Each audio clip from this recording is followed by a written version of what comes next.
I'm Alex, he's Jim, and this is the Charging Status EV podcast. How you doing, Jim? I'm alright, Alex. How are you? Not too bad. Despite releasing an episode last week, we haven't actually spoken for a good couple of weeks here because we've both been on our holidays. So, yeah, how have you been? Yeah, good. I need to apologise in advance because I've had about 3 hours sleep thanks to my dog. And I'm still recovering from a 1 hour time difference, so that jet lag is kicking in. I actually feel jet lag today. Jeez. And it's the day after. Well, no, actually, it's 2 days after I've returned from Spain. Crazy. But I think just our flight got delayed. It was a bit of a late one when we got back, and had an early rise yesterday. And then first time that's happened in a while. And come on, work with me. And then just got woken up by the dog in the night. Oh, And if I get woken up, that's the end of that. So I'm Yep. about 3 hours sleep. Not really sure where I am, so apologies in advance, everyone. But Spain was wonderful. I got to practicar mi castellano otra vez, which was always good because I forget a bit more of it every time I go. So, yeah. And you've been to Scotland, Alex, and you've been to Scotland in a bit of a special car. Yeah. So I think I alluded to this a few weeks ago, that I managed to borrow a Lotus Eletre from Lotus. That's a review coming out soon. Due to time constraints, I had to film that entire review in one day. I think the day before it went back. So hopefully the review is going to come out fine. But I think we do forget how relatively close Scotland is to us if we live in the central part of the UK. It just is like a different country. It's so amazing in places. It is a different country. I suppose it is. Yeah. It's like you've gone somewhere really, really far away and quite different to what you're used to, but you've just driven there. Yeah. But yeah, really beautiful. The Lotus Eletre was amazing. Just an incredible piece of engineering. I know people do whinge about what Lotus are doing right now, and they think that the whole brand's gone to the dogs. But I mean, it's difficult for me to judge because I haven't just spent a week with one driving around Scotland. But I think Lotus is still being fairly true to their brand. I mean, they still make a lightweight sports car. Perhaps it's not currently looking like Colin Chapman's dream back in the day, but how many companies still look exactly... I mean, not being funny, Ferrari and Lamborghini make big SUVs, so all bets are off at this stage. Yep. And I think if any car company wants to make the cars that they want to make now, they probably also have to make SUVs because that seems to be what everyone wants to buy, or they've been indoctrinated to think they want to buy. Like Maserati, Aston Martin, Porsche, they've all got them. Bentley as well. So it's everywhere. But most of these big SUVs, they do compromise usually on handling, maybe, or just they lose a bit of the soul of what the company's about. But I do think that somehow, with some wizardry and engineering magic, that they've managed to make that massive car just handle incredibly well. And the technology that they've put in that car is just next level. It's got I think the same graphics rendering engine as what the Rivian uses. So I can't remember what it's called, Unreal Engine, and it just the speed of the animations on the screen and everything just so smooth. Oh, that's using the Unreal Engine.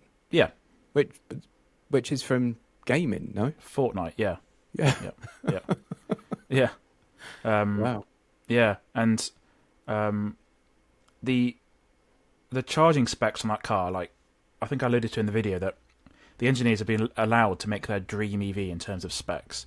It's got 350 kilowatt charging, 22 kilowatt AC, and just 800 volt architecture. It's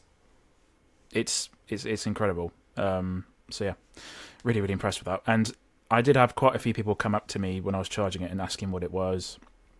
That car, because it was bright yellow, wasn't very subtle. As it should be.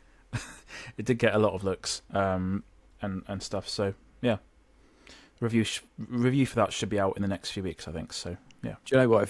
If I had a Lotus of any kind, it would have to be a yellow one. Yeah. I don't know. Some like Ferrari has to be red. Lotus has to be yellow in my book. Yeah, it's a lovely like rich yellow as well. So they've done a good job with that. So yeah. Nice. Yeah. The only little downside with that is because it does weigh 2.6 tons or something. The efficiency on the motorway is a little bit poor, I'll say. What were you getting on the motorway? 2.4 Okay, miles so per it's kilowatt hour. It's no worse than you'd get in an Audi Q8. Exactly, yeah. And the range, I think because I got given a brand new car that had just been registered, I think it was still learning how to exist. So it was very, very brave of them, wasn't it? I know, especially with your me, track record. And it lost about 60 miles of range on a couple 100-mile journey, so you just had to take that into consideration. But it was achieving like nearly 4 on some slow roads. Consider that was a petrol or diesel BMW X5. You're going to get shocking MPG from it compared to a Toyota Corolla. Yeah, well, like the GV70, for example, which I had a few months ago. Yeah, it was petrol, awful fuel economy. Yeah. And ruinously expensive. I think we did 1,600 miles. I think we spent just over £200 on electricity. Mm-hmm. I was very careful about what chargers to use, and there's a lot of Tesla chargers up there, so it did work quite well. And you had some home charging, did you, at the Airbnbs and stuff? Yeah, one of the Airbnbs had an overnight charger, so that was quite handy. But yeah, no issues at all. So and what about the food? Oh, the food was good. Did you do? Oh, you did like a proper. A lot of people do North Coast 500 simply for food and drink, don't they? Yep. So I had visions of you going up there and just going in every Greggs. I couldn't find them. Oh, there weren't any. So have I told you about Greggs in Glasgow? You have done, yeah. They're like more common than. Yeah, it's Starbucks in Manhattan, basically. Everywhere you look, in any direction, there's always a Greggs in sight in the centre of Glasgow. And if we've got any listeners stroke viewers from Glasgow, I'm sure they'll attest to that in the comments. But yeah, we had some good food. It's quite an impressive place to go to, I'd say. I think it does get a little bit forgotten about as a destination potentially, but if you've got a week, just have at it. You don't have to do the whole thing, because we didn't do the whole thing. So yeah, we skipped out a little bit, but yeah, it's definitely worth doing. I'm trying to find a reason to do a video to go up to probably just Glasgow, maybe Loch Lomond or something. Yeah. I might do a long road trip in like the lowest in my Model 3 or something. I don't know. I can't think of a good enough reason to make it, so it makes me think, is there a good enough reason for anyone to watch it? Those kind of videos that people test the range of an EV, it isn't realistic. So if you say, I've driven from John O'Groats to Land's End, no one does that. So it's not. But yeah, sure, you can do it. I don't know. Just doesn't. It's no one's going to do that in their everyday life. So it's. I don't know. Seems a bit pointless. Yeah, because I mean, enough people have done the videos now to show that you can do it and it works, and it's not really a hassle. No. So I need to find another reason to do it. Really. You should have done it in the Seat Me. Yeah. Something a bit difficult. Yeah, I wouldn't want to. That's the problem. Yep. I basically just want to go to Scotland. And I can't justify doing it if there's not a video wrapped around it, really, that nobody will watch. Fair enough. So, yeah. But answers on a postcard, folks. How can I go to Scotland and actually make something that people might watch? You could do a food tour of Glasgow. Or for your travel channel. Greggs tour. That's it, yeah. That's what I could do. I could visit every Greggs in Scotland. There you go. Yeah. Oh, look, they do steak bakes in this one. The finest cuisine. So yeah. Yeah. Get Iron Brew in there in Scotland though. You can't get it here. Honestly, like within 10 minutes of entering the Scottish border, we saw an Iron Brew lorry. Yeah. It's quintessentially. I try to drink nothing but Iron Brew if I'm in Scotland, just out of respect. I do actually like it as well. Do you? Yeah. I think it's all right. I think every time you drink it, I think it takes about somewhere between 8 and 11 months off your life expectancy, though. But it's good. I do like it. So yeah, what have you been up to in Spain while I've been gallivanting in Scotland? Just on holiday for a week with the family. Oh, okay. So we've been in the Murcia region, which is quite lovely. So we've been to like Cartagena, Murcia itself, quite close to San Javier, and just really nice. Actually, it's not completely full of like British tourists, although there are still plenty around. And yeah, it's just really lovely. It's a bit more chilled out there than it is in the kind of typical British holiday destinations. Yeah. So yeah, just a nice place to spend the week. I had a Chery, although it was rebadged as an EBRO, a petrol car. Yep. But it was basically a Chery Tiggo 7, which was labelled as an EBRO S700. And it was largely okay, pretty decent, in fact. The one thing it had, on BYDs, I always moan about the driver information display. Yeah. And they use lots of green icons on a pale blue background, and it just is hideous. It's weird. Yeah, it's weird. Well, I'm sure they use the same driver information display. I didn't have them next to each other, so I couldn't. Yeah. But it was very similar, although it was better resolution, I would say, on this EBRO. And I think they're being made in Spain, in a factory that used to make Nissan vans. Yeah, so the joint venture was started in November, and they started making cars in Barcelona. So former Nissan facilities in the Zona Franca. Yeah. Right. Okay.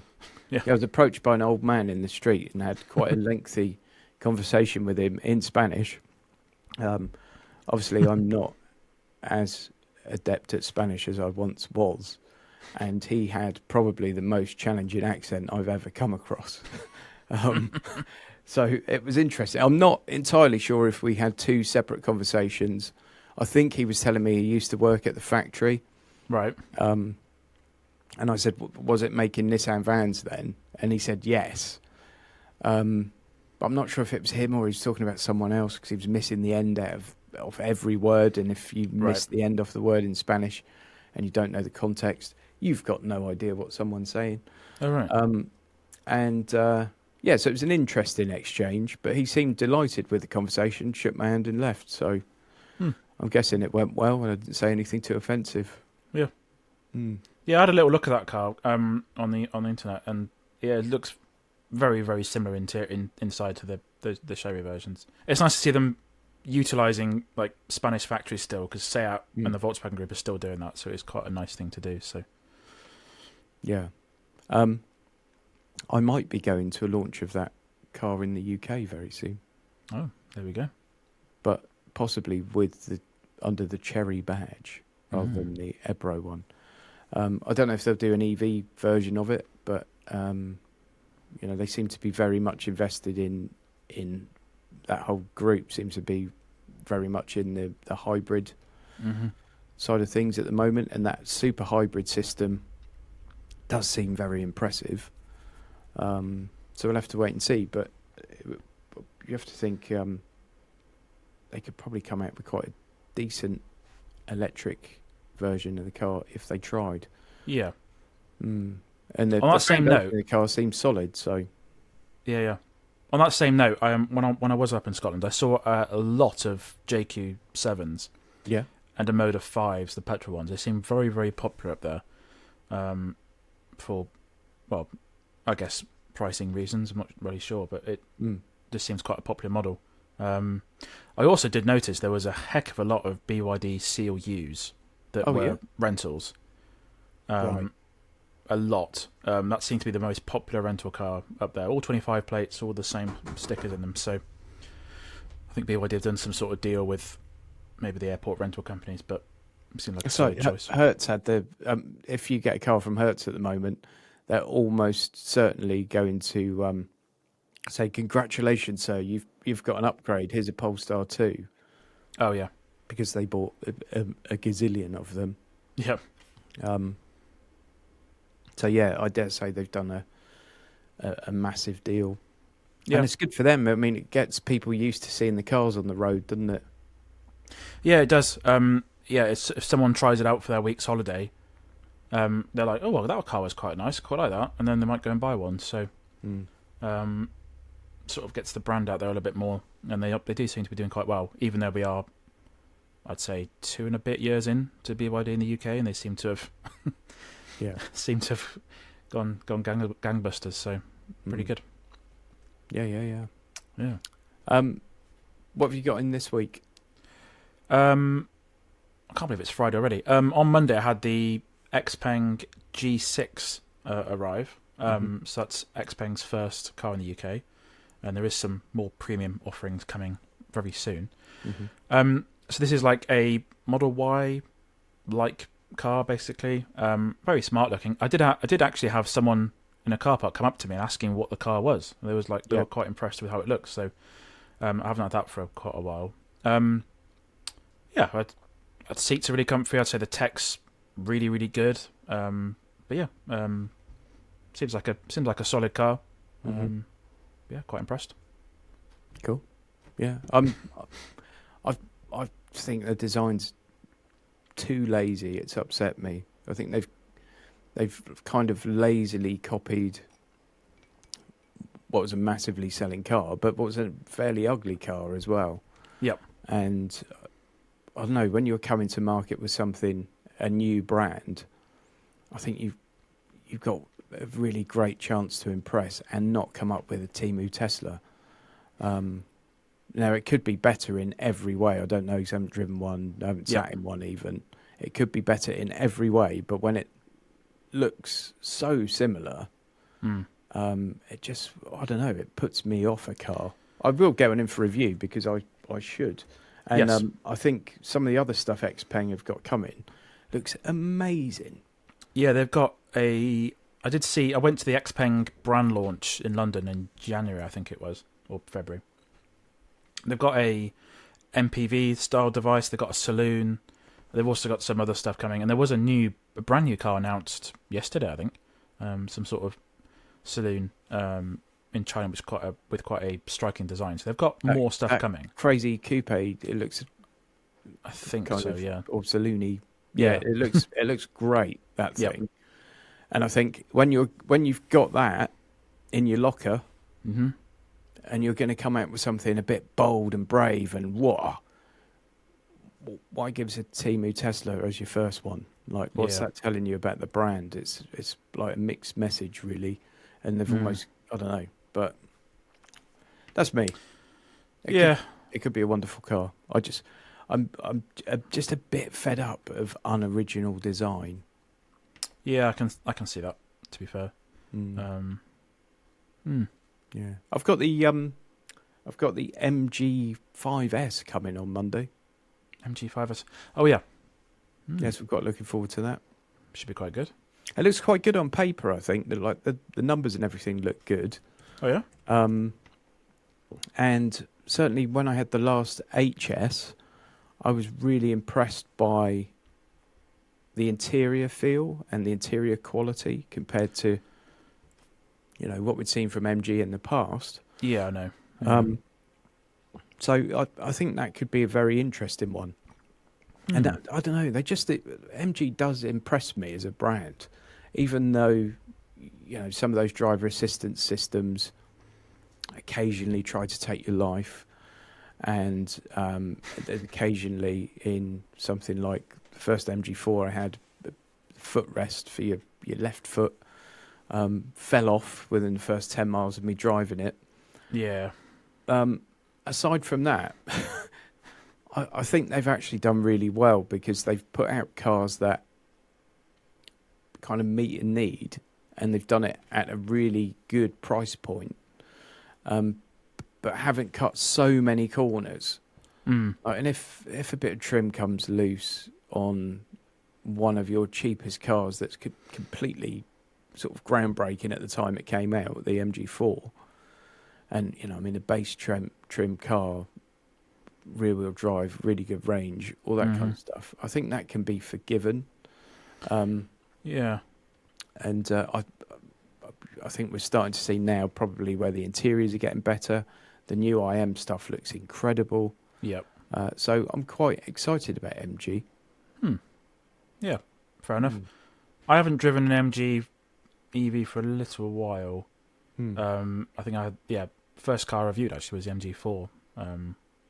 And I know the software wasn't very good. That's quite a while ago now, so I'd imagine, and I've heard it's probably quite a bit better than that. So should be quite interesting. Quite intrigued to see what you think. Yeah, the IM stuff does look really good actually, and the reviews that have come out recently are quite good.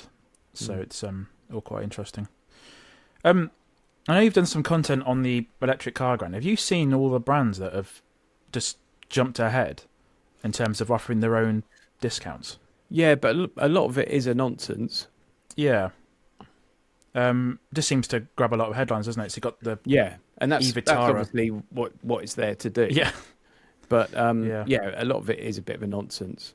So all they'll effectively do is where they had on their finance packages, they would have had a dealer contribution. I'm sure 9 out of 10 of them will just reduce that dealer contribution, but they'll take some off the price. Okay. And on the I forgot where I was going with this. On the cash purchases, or certainly some of them are still linked to finance. I do a video every month which shows like new car discounts on Auto Trader, and I've just had a look at that, a cursory glance, literally this morning at 5 a.m. when I couldn't sleep. And there are cars in my last video that now have a lower discount than they had before, but they've now got they're giving you 1,500 quid off the price due to the grant. Yeah. So and manufacturers are allowed to pre-register cars and take it for themselves. I did see that. Yeah. So that will very, very little of it will get to the consumer, which is what I said from the off. Yeah, you've done a really good video on PCP and why it might not be a great idea. So I'll link that in the show notes. People want some more information on that because that was a really good video. So thanks. What have you got coming up in the next week or so in terms of EVs? That'd be quite interesting. Yes, I've got that MG coming on Monday. Yes. Yep. I'll be at the British Motor Show next Friday. Oh, okay. So I don't know what's going to be there EV wise. Nice. To be honest, when I've been before, it's a bit of an advert for the Marshall Motor Group. I think the whole thing. Okay. And so I don't know. I want to go and sort of support it and see what's there. Okay. It's certainly bigger than everything electric when they have that at Farnborough. Yeah. They tend to throw a few more sort of car celebs around it and things. But yeah, we'll see. I'm hoping there'll be some new. I'm sure some of the Chinese brands will turn up. I'd have thought so. EV offerings and things. So yeah, be interested to have a look at that. And then I'm so busy in August, but there's not that much of it that's around EVs. I will be driving my EV. I'll be driving my Model 3. Nice. Up north next week. Yep. So I'll be doing some public charging, which is not something I do very often. No. And I'm sure I'll get to the Tesla Superchargers and find them filled with other brands of cars, and then I'll have to go on a mad rant for about 10 minutes. Does that happen quite a lot then? No. Okay. To be fair, like the one I use with any regularity is probably the one at Fleet Services, and I've never ever had to wait for a charging bay. And you only ever see one or two other brands in them, and it always strikes me as weird because I don't know if maybe the Fleet one's not even open to other brands. I don't know, but I stopped. They're at not. One. No. Oh, okay. So I stopped at one at Luton recently. Yep. And I think that was open to other brands. That is open. Yep. Yeah.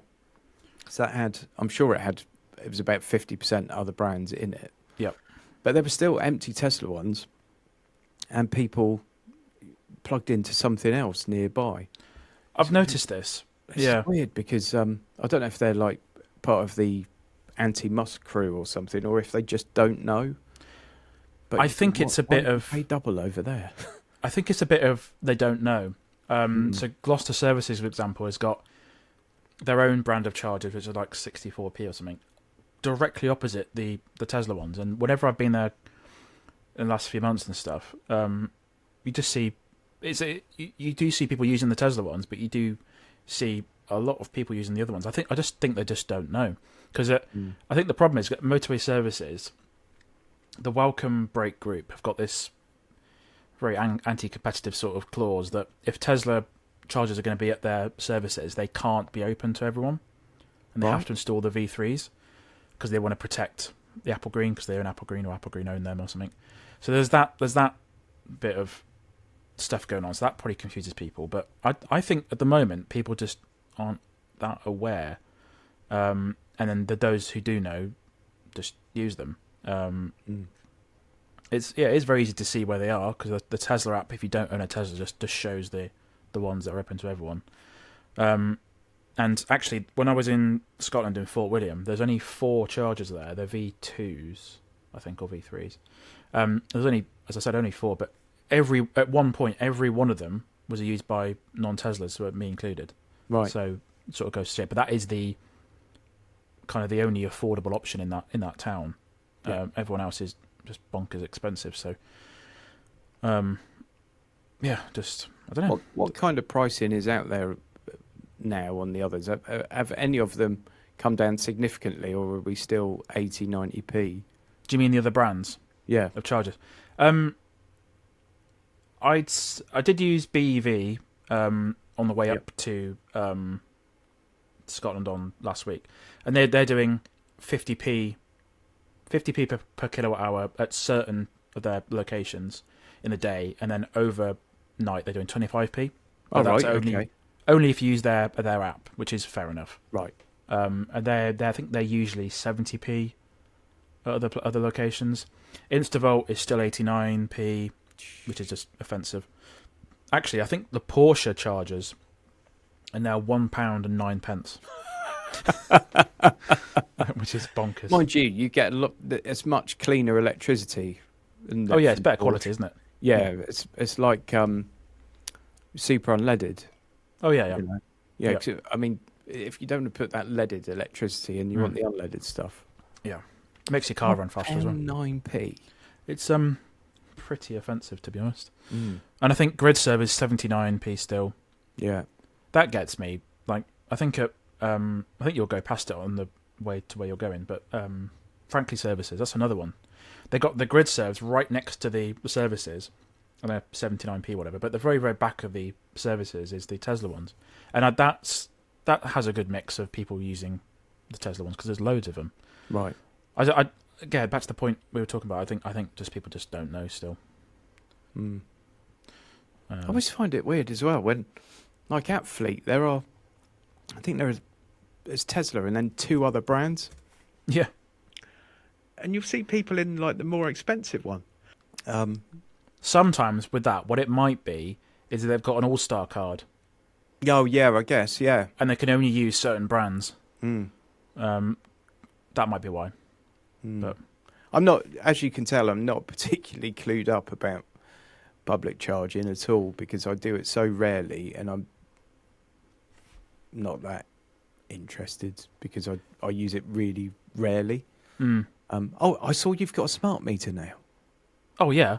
Does this mean You can Go on. finally have a home charger. No. Okay. Yeah. The electricity setup, I don't know how much I said on the podcast before, but it's very, very prehistoric. So we haven't got a big enough fuse, I guess. In Worcestershire, don't you just point your electrical items towards the sun and hope that they switch on? Or Yeah. do you have like sockets like we do? We've got sockets, yeah. Oh, okay. Yeah. Oh, Yeah. interesting. No, so we haven't got a big enough fuse for the buildings here, so we can't have that. But we've got a smart meter now, which is good. So actually, I don't know how boring this is, but we just moved to Agile today, because we don't go to bed that early. The time when Agile switches over from peak time actually serves us pretty well. So I think today, this is fascinating stuff.